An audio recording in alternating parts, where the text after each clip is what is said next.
आजच डाउनलोड करा आणि तुमच्या आवडत्या मालिकांचा आनंद लुटा। मी काय केलं? माझ्याच बाळांचा जीव मी धोक्यात घातला। तेजू, अगं असं काही नाहीये आणि हे सगळं तू काय मुद्दाम केलंयस का? नाही वहिनी, मी तर बाईची चौकशी करायला पाहिजे होती। माझी बाळं नीट झोपलीत का नाही ते बघायला पाहिजे होतं, पण यातलं मी काहीच केलं नाही। मी एक आई म्हणून हरले मी। का? अगं तू शांत हो ना, तुझी काय चूक नाही अगं बाळा याच्यात। खरंच आम्ही चुकलो, आम्हीच कमी पडलो त्या बाईवर लक्ष ठेवण्यात। खरंच नाही राजू, तुम्ही नाही, मीच कमी पडले। मी एक आई म्हणून नालायक ठरले। माझी लायकीच नाहीये स्वतःला आई म्हणून घ्यायची। नाही माझी लायकी। अक्का शांत हो ग, अक्का शांत हो। स्वतःला दोष देऊन काहीच होणार नाही। दादा बाळांना घेऊन आलाय ना सुखरूप घरी। तेजू, दादा दादा दादा माझी बाळ दादा। तेजू तुझ्या बाळांना काही नाही झालेलं, सुखरूप आहेत ते। दादा पण ती बाई माझ्या समोरून माझ्या बाळांना घेऊन गेली। दादा आता त्यांच्या जीवाला काय धोका असणार आहे का? तेजू काय नाही होणार तुझ्या बाळांना, आणि ती फक्त तुझी बाळं नाहीयेत, तर माझ्या भाच्या आहेत त्या। त्यांच्याकडे कोणी वाईट नजर करून बघितलं जरी ना, तर तुझा भाऊ त्यांचं डोळं काढून हातात देईल। पण तू नको त्रास करून घेऊ, मी आहे तुझ्या बरोबर। दादा पण माझ्या बाळांची काय चूक आहे? का असं त्यांच्या जीवावर उठलेत सगळे? कारण त्यांना माणसांपेक्षा त्यांची प्रतिष्ठा जास्त प्यारी। हे बघ, मी तुला वचन देतो, त्या माणसांना माझ्या भाच्यांच्या जवळ पण येऊ देणार नाही। तू फक्त तुझी काळजी घे, बाकी तुमची काळजी घ्यायला यो सूर्यदात अजून खंबीर आहे।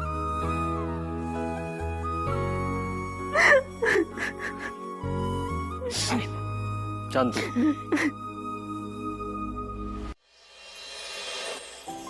सूर्या, तुझं किती कौतुक करू किती नाही असं झालंय रे मला।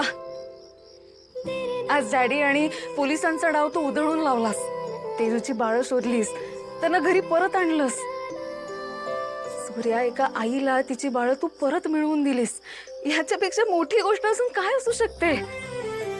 सूर्या, आज माझ्या मनात ना तुझ्याबद्दलचा आदर खूप वाढलाय रे। अहो एकच काळीज आहे माझ्याकडे, अजून किती तर जिंकणार आहात तुम्ही। खरंच मनापासून थँक्यू। तुझं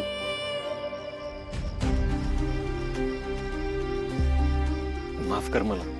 अरे हे काय मध्येच? तुला वाईट वाटलं असेल ना? वाईट कशाबद्दल? अगं शेवटी काय बी झालं तरी डॅडी तुझं वडील आहेत, आणि मी त्यांना असं। बास, आता इथून पुढे काही बोलू नकोस हं? तुला आता काय वाटतंय ते कळतंय मला, पण सूर्य जे चूक आहे ती चूकच आहे। ते माझे वडील आहेत आणि तू त्यांच्याशी असं वागलायस म्हणून मला वाईट नाही वाटत आहे।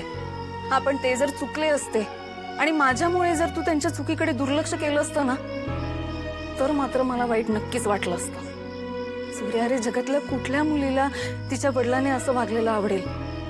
स्वतःच्या नातींच्या जीवावर उठलेलं कोणाला आवडेल सांग बरं मला?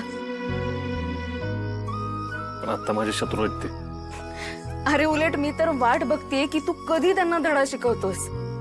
आणि सूर्या, ह्याच्यामुळे जर ते सुधारणार असतील ना, तर मला खरंच मनापासून आवडेल ते। हे बघ, त्यांच्यातल्या वाईट प्रवृत्तीचं मरण व्हावं एवढंच वाटतं मला। सूर्या, मलाही माझ्या वडिलांना एक चांगला माणूस म्हणून बघायला आवडेल रे। आणि महाभारतात नाही का, पांडवांनी कौरवांना हरवलं होतं तेव्हा त्यांनी स्वतःच्या विजयासाठी आपल्याच माणसांना इजा पोहोचवली होती। सूर्य, एकदा रणांगणात उतरलं ना की युद्ध आपल्या आणि परक्या माणसांमध्ये नसतं, ते चांगलं विरुद्ध वाईट असं असतं। आणि तू तर चांगल्याच्या बाजूने उभा आहेस, मग प्रॉब्लेम काय? उलट मला तर खूप अभिमान वाटतोय तुझा। वय तुझा, पण तरी पण ते तुझे वडील आहेत, त्यांना जेलमध्ये।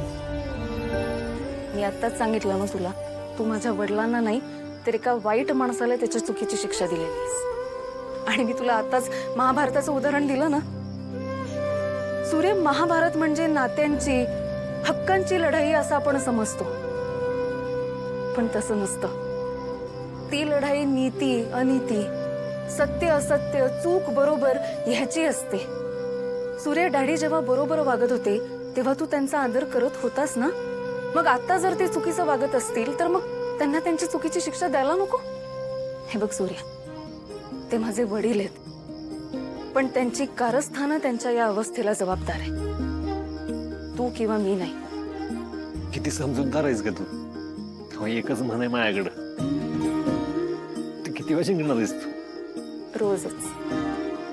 बाय द वे, सूर्यकांतराव, हा गॉगल, रावडी तोरा भारी दिसतो हा तुम्हाला.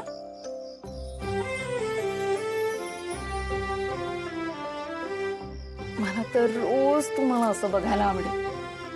हा डोळ्यांवर गॉगल, केस असे मागे, खांद्यावर फड्या.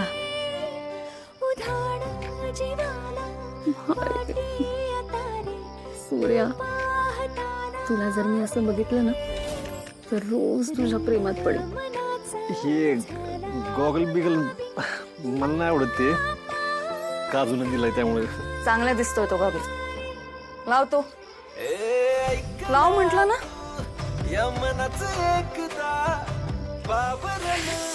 हाय माझा राजा. बोल तू जरा फिर महत एकदा बाबरल है तुझ्या मग हळू हळू. हे काय होतं? काय होतंय? हे जर मला रोज मिळालं ना तर दिवस रात्र गॉगल घालून मी. हा.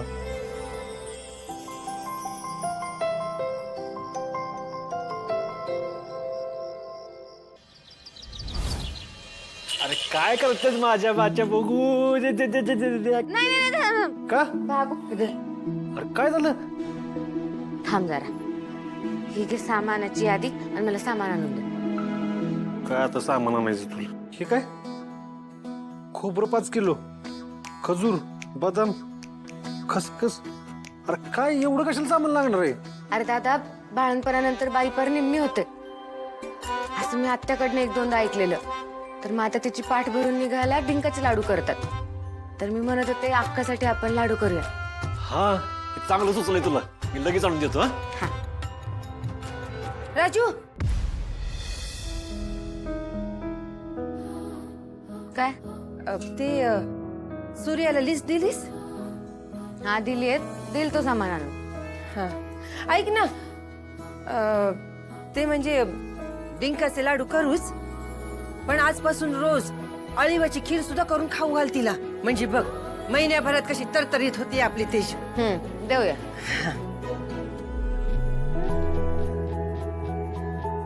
अळीवाची खीर, डिंकाचे लाडू जमतात, खीर कशी करू?